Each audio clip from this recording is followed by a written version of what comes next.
2025 আইপিএলের 34তম ম্যাচে royal Challengers Bengaluru এবং পাঞ্জাব কিংস বেঙ্গালুরুর এম চিন্নাস্বামী স্টেডিয়ামে মুখোমুখি হয়েছিল। বৃষ্টির কারণে ম্যাচটি 14 ওভারের হয়ে যায় এবং পাঞ্জাব টস জিতে প্রথমে বোলিং করার সিদ্ধান্ত নেয়। বেঙ্গালুরুর ব্যাটিং লাইনআপ শুরুতেই ধাক্কা খায়। পাঞ্জাবের বোলাররা, বিশেষ করে অর্শদীপ সিং, যুজবেন্দ্র চাহাল এবং মার্কো জ্যানসেন দুর্দান্ত বোলিং করে 9 ওভারে মাত্র 42 রান দিয়ে 7 উইকেট তুলে নেন। Virat Kohli, Phil Salt, Liam লিভিংস্টোনের মতো তারকারা দ্রুত আউট হয়ে যান। তবে টিম ডেভিডের অপরাজিত 26 বলে 50 রানের ঝড়ো ইনিংস আরসিবিকে 9 উইকেটে 95 রান পর্যন্ত পৌঁছায় এবং রজত পাতিদারের 18 বলে 23 রান ছাড়া বাকি ব্যাটসম্যানরা উল্লেখযোগ্য রান করতে ব্যর্থ হন। পিচে অতিরিক্ত বাউন্স এবং ধীরগতির কারণে ব্যাটিং কঠিন ছিল। পাঞ্জাবের বোলারদের নিয়ন্ত্রিত লাইন লেন্থ এবং ফিল্ডিং বেঙ্গালুরুর ব্যাটিং লাইনআপকে দিশেহারা করে দেয়। 96 রানের লক্ষ্য তাড়া করতে নেমে পাঞ্জাব শুরুতেই তাদের 2 ওপেনার প্রভুসিমরান সিং এবং প্রিয়াংশু আর্যকে হারায়।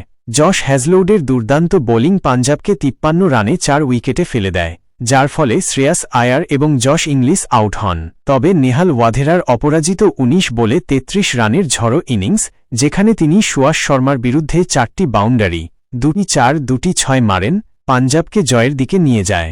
মার্কাস স্টোইনিস শেষ ওভারে ছক্কা মেরে পাঞ্জাবের 5 উইকেটের জয় নিশ্চিত করেন। হ্যাজলউড ছাড়া বেঙ্গালুরুর বোলাররা লুজ বল করে পাঞ্জাবকে সুযোগ দিয়েছিল। ম্যাচের গুরুত্বপূর্ণ মুহূর্ত ছিল টিম ডেভিডের 50। তিনি 42 রানে 7 উইকেট থেকে 95 রানে 9 উইকেটে নিজের দলকে নিয়ে যান। তিনি পরে ম্যান অফ দ্য ম্যাচ হন। পাঞ্জাবের বোলার অর্শদীপ, চাহাল এবং জ্যানসেনের নিয়ন্ত্রিত বোলিং আরসিবির টপ অর্ডারকে ভেঙে দেয়। নেহাল ওয়াধেরার 33 রানের ক্যামিও, 4টি 4, 2টি 6 পাঞ্জাবের জয় নিশ্চিত করে। এছাড়াও ম্যাচটি 2 ঘণ্টার বেশি দেরিতে শুরু হয়েছিল, ফলে পিচ কভারের নিচে থাকার কারণে বাউন্স এবং ধীরগতি বেড়ে গিয়েছিল। বিরাটদের ব্যাটিং ব্যর্থতা এবং আক্রমণাত্মক শুরুর ভুল সিদ্ধান্ত তাদের হারের কারণ হয়। ডেভিড এবং হ্যাজলাউডের প্রচেষ্টা সত্ত্বেও তারা চিন্নাস্বামীতে টানা 3য় হারের শিকার হয়। রজত পাতিদার স্বীকার করেছেন যে দল দ্রুত উইকেট হারানোর কারণে জুটি গড়তে ব্যর্থ হয়েছে।